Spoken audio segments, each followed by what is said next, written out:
قال الله سبحانه وتعالى في كتابه العزيز: إنا أرسلناك شاهدا ومبشرا ونذيرا.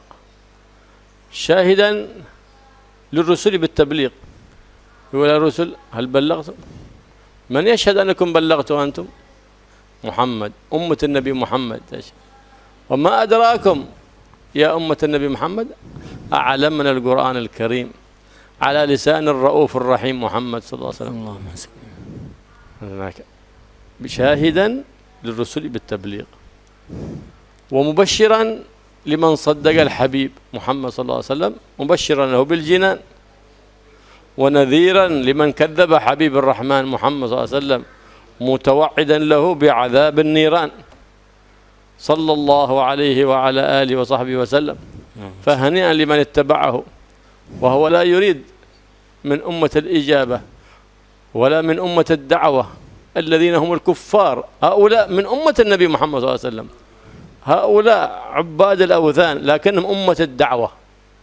هؤلاء المستهزئون بالنبي محمد صلى الله عليه وسلم، الذين يسيئون إلى النبي محمد صلى الله عليه وسلم بفعلهم وقولهم، هو مبعوث إليهم، فهم من أمة النبي محمد صلى الله عليه وسلم، لكنهم ما قذف الله في قلبهم الإجابة والاستجابة. فواجب على أمة الدعوة هم أمة الإجابة. أمة الإجابة هم الذين آمنوا بالنبي محمد صلى الله عليه وسلم، وأمة الدعوة هم الذين لم يؤمنوا. فيجب على أمة الإجابة المؤمنين منهم أن يدعوا أولئك أمة الدعوة الذين ما ظهر لهم النور المبين ولا قذف في قلوبهم اتباع النور المبين محمد الرؤوف الرحيم صلى الله عليه وآله وسلم.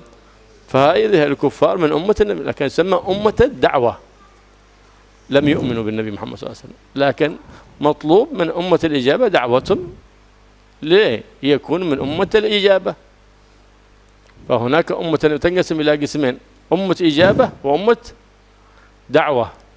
أمة الإجابة آمنوا وصدقوا بالنبي محمد وما جاء به صلى الله عليه وسلم. أمة الدعوة لا زالوا على كفرهم. أمر النبي محمد صلى الله عليه وسلم وأمر الحبيب محمد صلى الله عليه وسلم أن يدعو أمة الإجابة، يدعون بالحكمة والموعظة الحسنة ليهدوهم إلى النور المبين، نور الرؤوف الرحيم محمد صلى الله عليه وآله وسلم. وهم من أمة الدعوة، وإن كانوا مستهزئين وإن كانوا كافرين، لكن يجب الغضب منهم إن وقعوا في إيذاء لسيد المرسلين محمد صلى الله عليه وآله وسلم، كما كان شأن الصحابة الكرام. ما سمعوا أحد يتكلم عن الله وقام، كما في الرواية التي قام عندما سب زيد بن سعنة النبي محمد صلى الله عليه وسلم ليختبره في حلمه، فقام عمر وسل سيفه ليقتله غضبا لله ولرسوله صلى الله عليه وسلم، حتى هدأه النبي محمد صلى الله عليه وسلم وقال له: اجلس يا عمر. عندما جاء ذاك الأعرابي حامل الضب وسب النبي محمد صلى الله عليه وسلم، فقام عمر، وفي رواية سيدنا علي كرم الله وجهه، ليقطع رأسه، قال: اجلس، أما تدري أن الحليم كاد أن يكون نبيا؟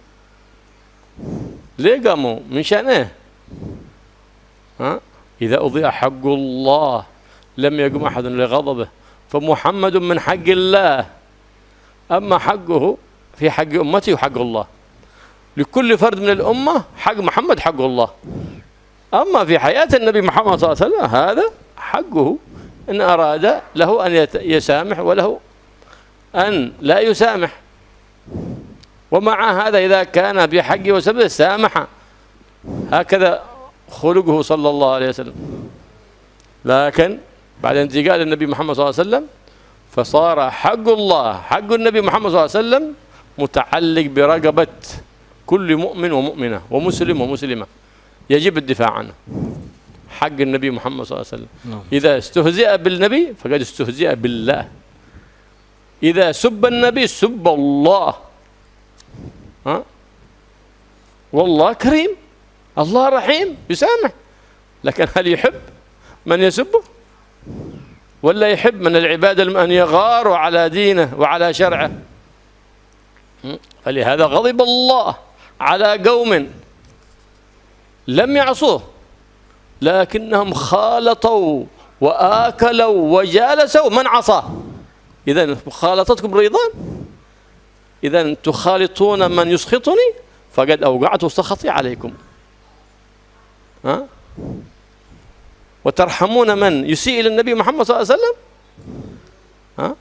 وهذه إساءة إلى النبي محمد صلى الله عليه وسلم. إذ لو كان موجودا النبي محمد صلى الله عليه وسلم فالحق له. أما اليوم وقد انتقل إلى الرفيق الأعلى صلى الله عليه وسلم فإن حقه هو حق الله، فينطبق على وإذا أضيع حق الله أي حق حبيبي محمد صلى الله عليه وسلم يتعين على أمته أن يقوموا لغضب ما وقع فيه هذه من أهل الكفر والعناد والفسق والعياذ بالله بغضبه. وهذه نصرة إلى النبي محمد صلى الله عليه وسلم، حتى يعلم أولئك الذين لم ينالوا نصيبا من هذا النور المبين أن هناك من في قلوبهم حل النور المبين، فهم لا يرضون بأي إساءة في نبيهم محمد صلى الله عليه وسلم، لا في ظاهر ولا في باطن، لا بتصريح ولا بكناية. وهكذا ينبغي لكل مؤمن أن يغار على أدنى شعيرة من شعائر الدين، فكيف بأعظم وأكبر شعيرة من شعائر الدين وهو الرؤوف الرحيم محمد صلى الله عليه وآله وسلم.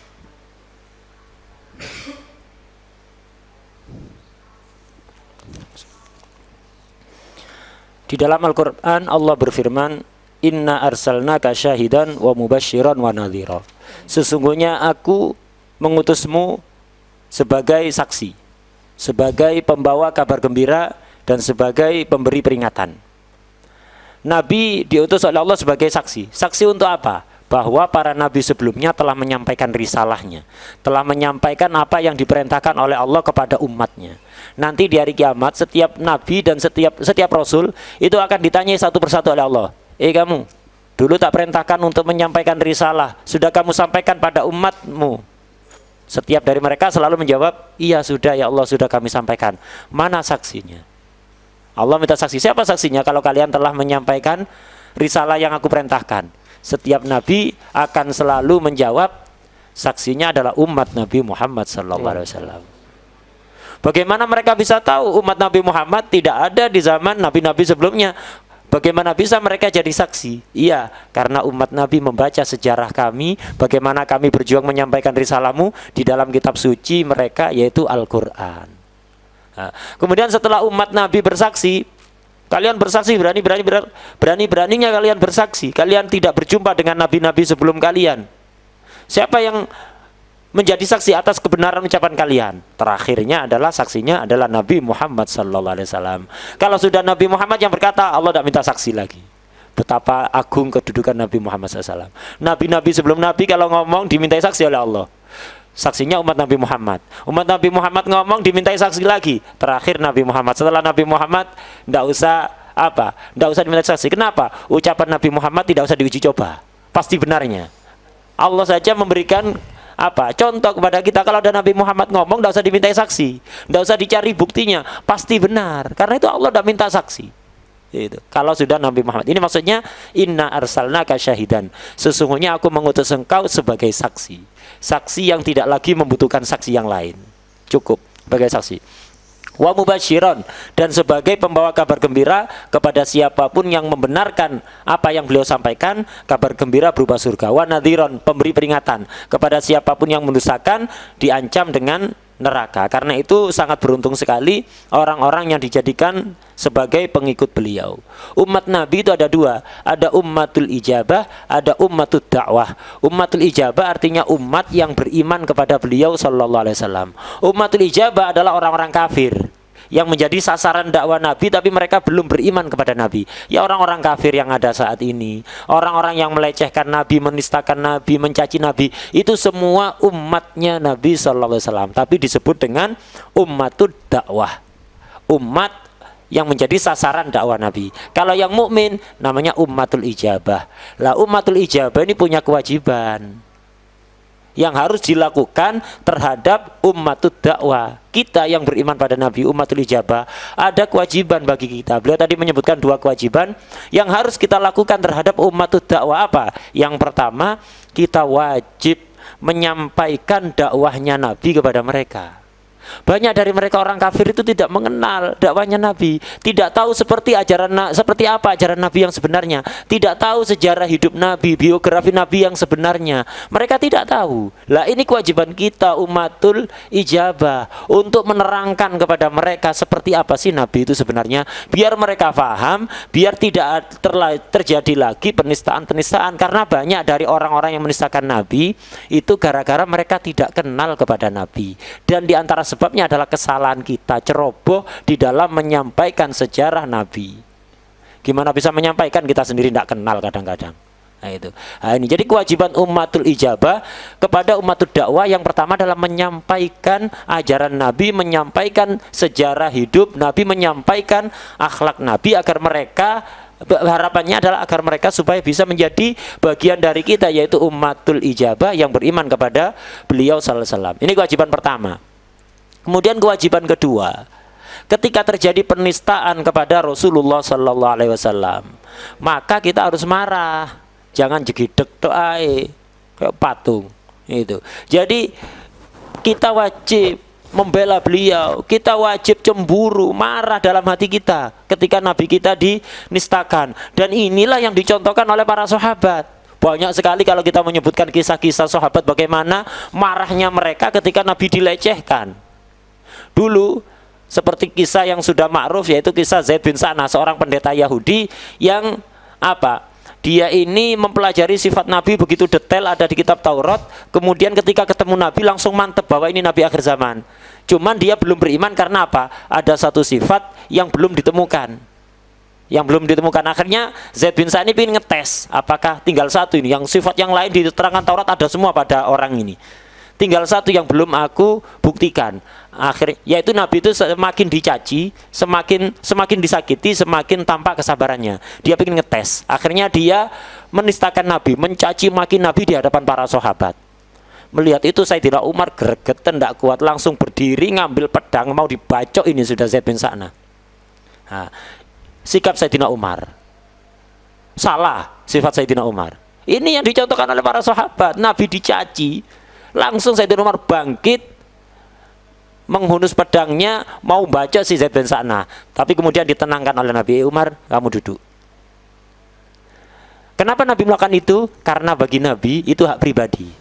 Dan Nabi itu kalau disakiti urusan pribadi, Nabi ada 2 pilihan. Dikasih 2 pilihan oleh Allah. Silahkan menghukum orang yang menyakiti beliau, urusan pribadi beliau. Juga Nabi dipersilahkan untuk mengampuni. Tapi di antara kemuliaan akhlak Nabi, Nabi itu biasanya kalau disakiti urusan pribadi selalu memaafkan. Tapi sebenarnya Nabi dikasih pilihan oleh Allah.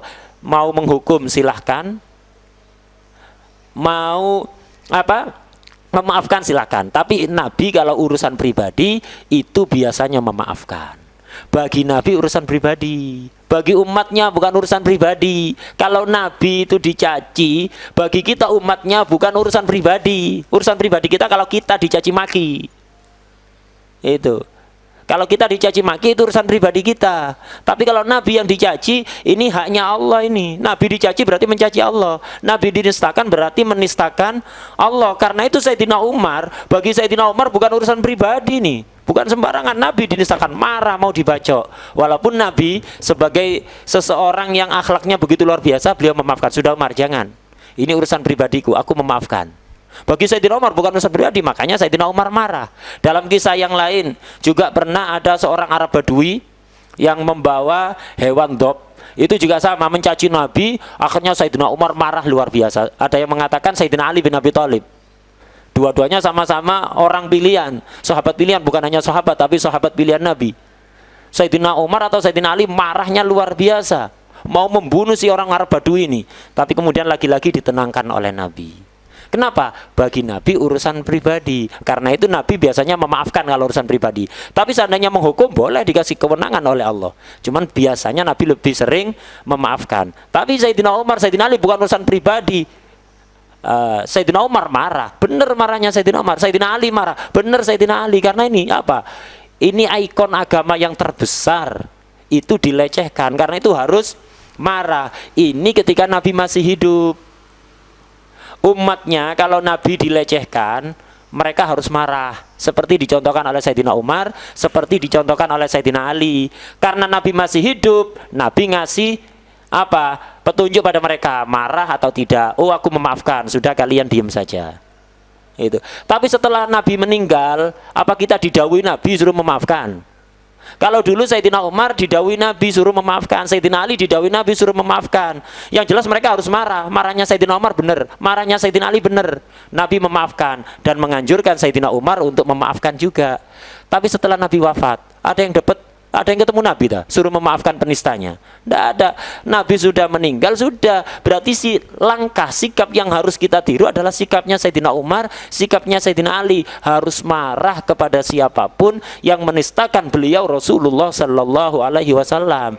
Dan Anda tidak dapat perintah dari Nabi untuk memaafkan. Dari mana Anda memaafkan? Nah, sebagian orang begitu memaafkan. Lek awake di lono bedes kene ngamuk tadi. Itu. Tapi kalau Nabi apa dicaci tidak marah, itu Nabi memaafkan. Anda dapat kabar dari siapa? Anda disuruh memaafkan oleh Nabi. Nah, karena itu wajib untuk apa? Marah. Jadi, seperti Allah Maha Pengampun. Allah Maha Pengampun. Siapa yang lebih Maha Pengampun dibanding Allah? Allah disekutukan. Orang makhluk yang diciptakan oleh Allah, dikasih nikmat setiap detiknya oleh Allah, dengan ribuan nikmat setiap detiknya. Mereka mendustakan Allah, tidak mau beriman pada Allah, mensekutukan Allah. Allah Maha Pengampun, tidak menyiksa mereka. Tapi terus kita ikut-ikutan, Allah Maha Pengampun, masa kita tidak ngampuni gitu? Yang benar gitu. Itu Allah dilecehkan setiap saatnya oleh orang kafir, disekutukan oleh orang kafir. Allah pemaaf. Apakah kita pemaaf juga? Kita membiarkan ketika orang menistakan Allah, ketika ada orang melecehkan Allah, kita diam juga. Salah. Bahkan Allah marah kepada kita kalau kita tetap runtang-runtung dengan orang yang menistakan Allah, orang yang ahli maksiat kepada Allah, orang ahli maksiat terang-terangan, kok kita tetap asik ngobrol sama mereka, ngopi sama mereka, bikin acara ngopi bareng bersama mereka.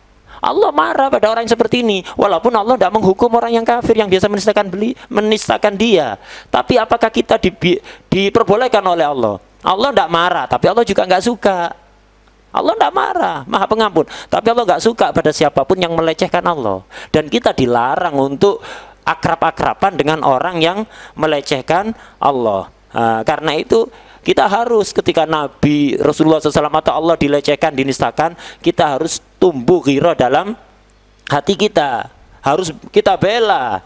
Agar supaya apa? Mereka yang biasa mencaci Allah, mencaci Rasulullah SAW, tahu bahwa masih ada orang yang cinta kepada Nabi, yang di hatinya masih terpancar cahaya Nabi Muhammad Sallallahu Alaihi Wasallam, yang mereka tidak rela kalau nabinya dinistakan. Lah inilah apa? Sikap yang benar bagi seorang mukmin. Jangankan Nabi Muhammad, syiar atau ikon yang terkecil saja dari agama kita dilecehkan, kita harus marah. Apalagi Nabi, tidak ada yang lebih besar dibanding Nabi dalam agama kita ini.